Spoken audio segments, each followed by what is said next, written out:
said I knew what state I was in. I have no idea. I'd like to start out by saying, for the new people that have subscribed, hello, and it's nice to have you along. I wanted to give you some information real quick.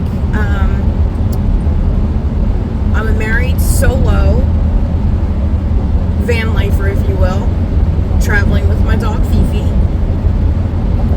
and I have a pretty supportive husband, which I greatly appreciate. He doesn't always understand it, but he respects the journey, I guess.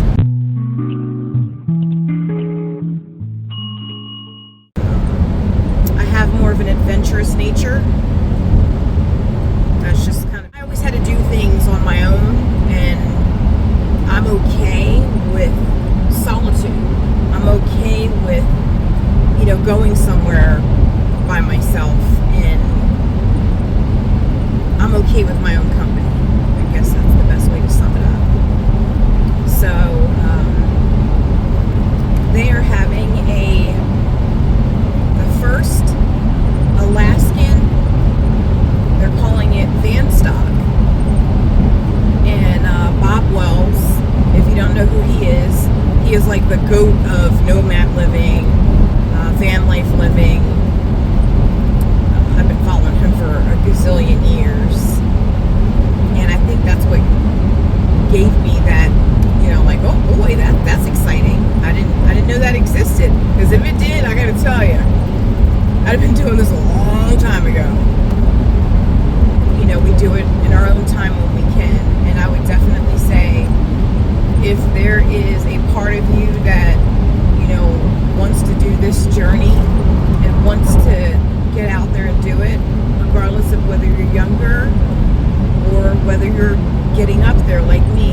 So I'm in my early 50s at this point, and I just really feel like I'm living my best life with the help and support of my husband, so I have to definitely say that.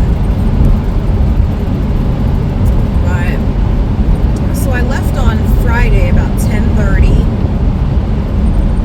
Yeah, because I left 4th of July. Anyway, it's Sunday right now. So yesterday, I only pretty much, I stopped for gas, walk the dog, stuff like that. But I guess out of this journey so far, I've gotten about maybe like 3 hours of sleep. And then I kind of wake up, and then I'm like, all right, let me hit the road. So that's kind of how I do it. When my body says you're done, then I know to call it. And I do. But I like driving, so I'll drive for hours.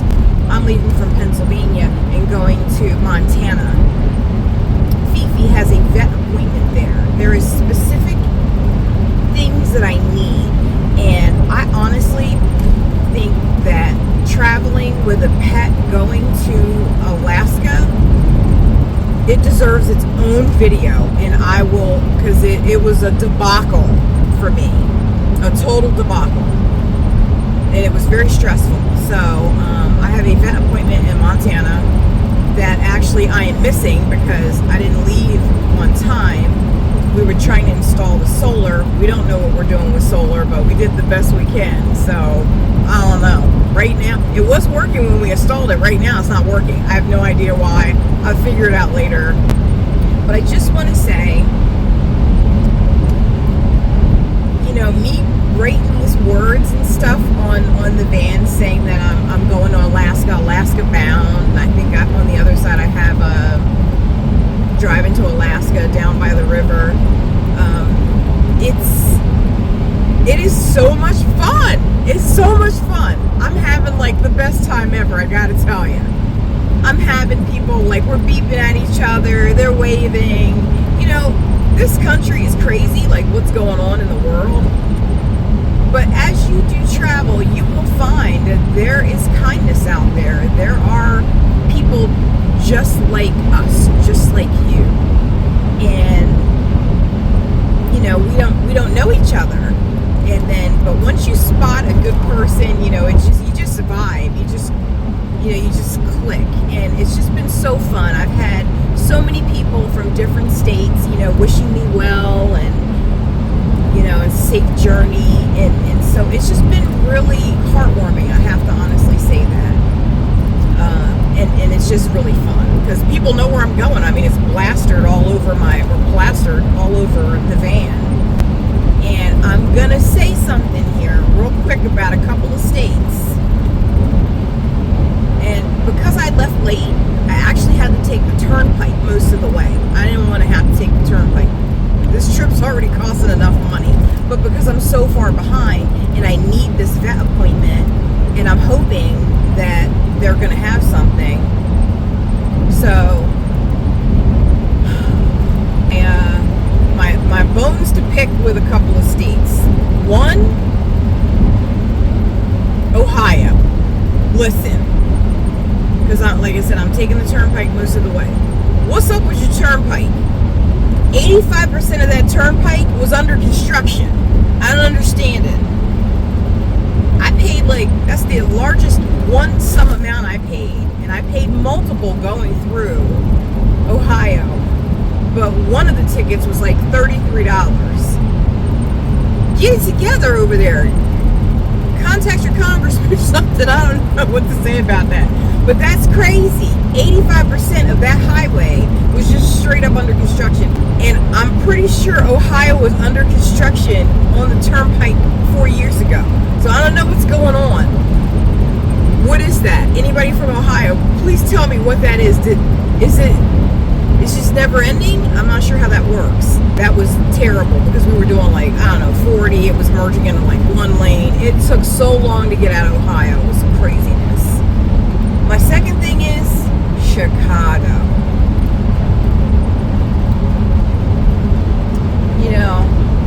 I'm originally from New Jersey. And, so I know my way around traffic.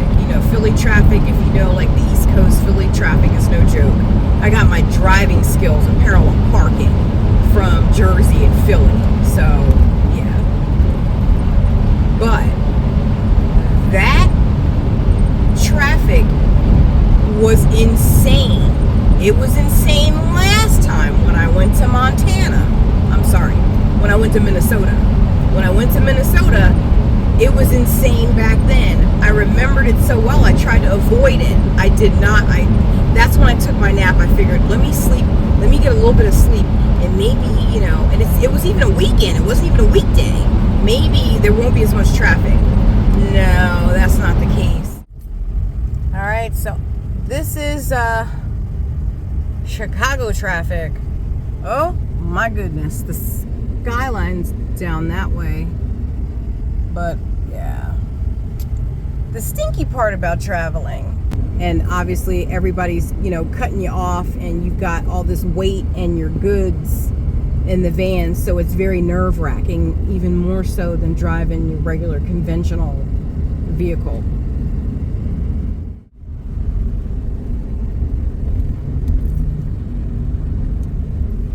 And I find it very interesting that there's a train station that parallels in between both sides of traffic. I find that kind of fascinating. And I guess you guys travel underground to get there. But yeah, it's the weirdest thing. I did get a little bit of footage of that. It was a lot of traffic, so I really couldn't take a lot of footage.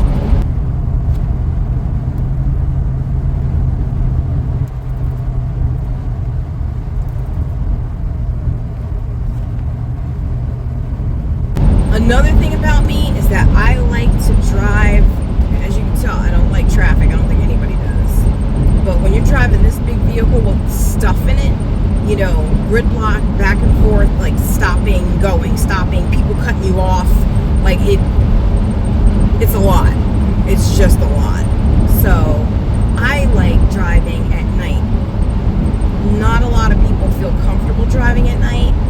That's my comfort level. That is, I'm in my element when I'm driving at night. I just play my music and I'm in the zone.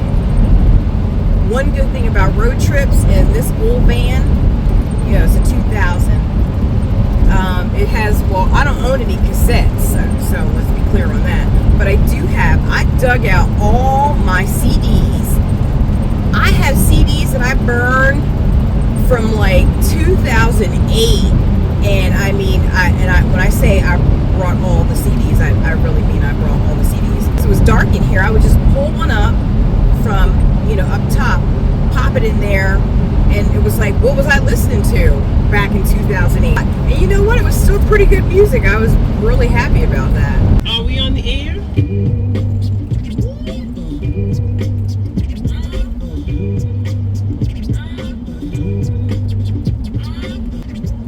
I came to bring the pain, hardcore to the brain. Oh baby, what's your name? I love the way you're spitting the game, you made me change. So that's the stuff that kind of keeps me going. And it's just relaxing.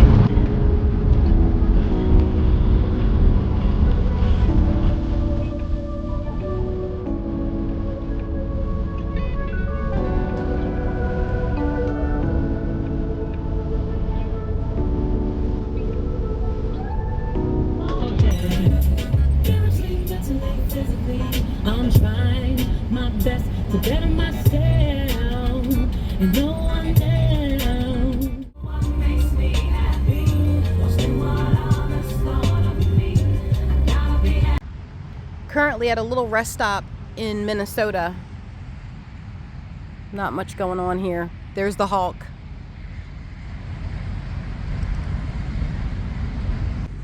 So it's pretty quiet. It's nice. Let's make some food. So I got the Run Hood going. And if you don't know anything about Run Hood, the solar power banks, I did a video on it. It is one of my favorites. So, because we have also the EcoFlow, which I do have. I have that one actually in the van connected to the solar panel. So that one will even recharge this one. And as far as this one goes, but I would encourage you to go back and look at the video that I did on it. This goes to it. You can use, they're called bricks. So it charges these bricks. There's 2 in this machine. And you just slide them out. And then you can replace them and keep it charged up. So you don't technically have to run out as long as you have additional bricks. And then these bricks come with like attachments. So this is just your regular plug. And then I also have one that has a USB front to it. And then you'll know it's working and how it's charged once you turn it on and it shows you have full bars. I made sure before I left everything was fully charged. So I'm going to turn that off.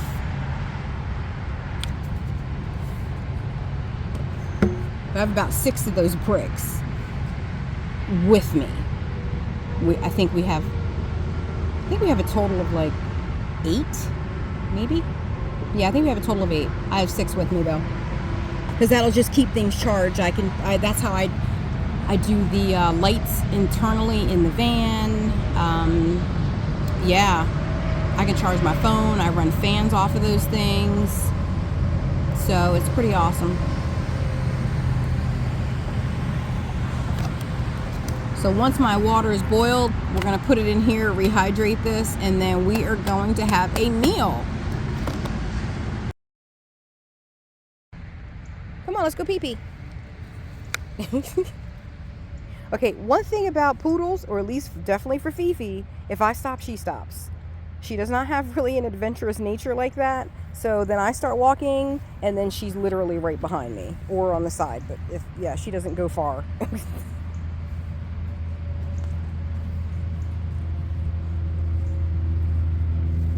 I have this expandable leash on there. But look, she's just standing there. Come on, I'll follow you. Let's follow your road. Come on, let's go follow Fifi's road. Let's go. Come on, let's go.